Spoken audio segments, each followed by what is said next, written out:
I've made so many mistakes on my KDP journey, but there's 3 that stand out the most to me. I've made this video so you don't have to make the same mistakes I did, because it cost me a lot of money, but most importantly, it cost me a lot of time. Now, at the start of my KDP journey, I wanted to publish as many books as possible to find the one that would work. I would write the book, make a quick cover, and slap it on Amazon. But the biggest mistake I made was publishing the first cover I made. I didn't even know if the cover was good. I just knew I had a cover, so it was good enough. But good enough is not great, and you need a great cover if you want your book to attract the right attention. It's very hard to figure out if your book cover is good without having something to compare it to. Now, I've heard someone say, if you walk into an Apple store, but there's only one apple to buy, you don't know if that's a good apple. But if you walk into the same Apple store and you can pick one apple out of 50, then you're more confident that you bought the best apple in the store because you had other apples to compare it to. Now, once I realized this, I changed the way I made covers. To this day, I will not publish a book until I have at least 10 covers to compare. I'm not happy until I see different styles, different fonts, different color palettes, different layouts. I also like to run a book cover design contest on 99 Design. This video is not sponsored by 99 Designs yet. But anyway, if you run a contest on 99 Designs, book cover designers will line up and create book covers for you for a fixed price. And the best part is that the designers can't actually see each other's work, so everything is 100% original. I usually get anywhere from 30 to 50 different cover designs. But here's the secret. You don't want to have the same book cover as your competition, and neither do you want to have the same book as them, which is actually the second mistake I made. When I started out on KDP, I thought if I make the same book as my competition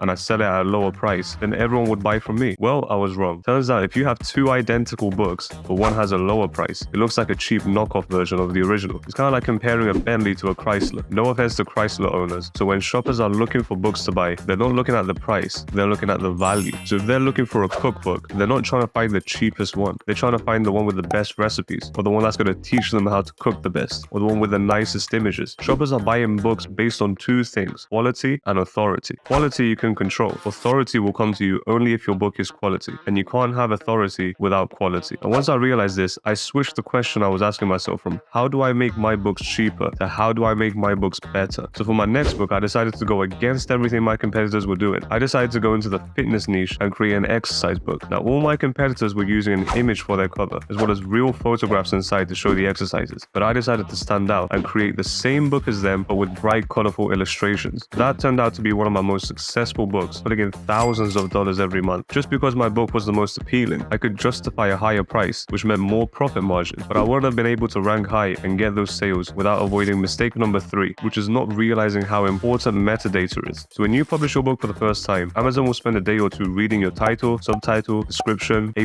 content text, and backing keywords. Why? Because it's trying to figure out exactly what your book is about by picking up on repeating keywords. So if the algorithm finds the word cookbook scattered throughout your listing 6 or 7 times, it's going to assume it's a cookbook. If it finds the word Chinese as well, it might combine the 2 and index your book for the phrase Chinese cookbook. Now, once your book is indexed for a keyword, you'll be able to show up in the search results for that keyword. And as soon as I learned this, I started spending more time doing keyword research to figure out exactly what keywords I wanted to place in my description, A+ content, and backend keywords. The more relevant keywords I added, the easier it was for Amazon to index my book. And the more keywords I was indexed for, the more places I was shown. And the more places I was shown, the more clicks I got. And the more clicks I got, the more sales I got. So to quickly recap, I realized that making a variation of different covers gave me the option to choose the best one. Now, even though I had a good cover, I still needed to be the highest quality book in the niche. This allowed me to justify a high price and make more profit. But finally, as much as I dislike writing descriptions, I knew how important it was for indexing and helping the algorithm learn your book. Now, you've learned from my mistakes, so I want to learn from yours. What's your worst mistake that you made when publishing on KDP? Leave a comment down below.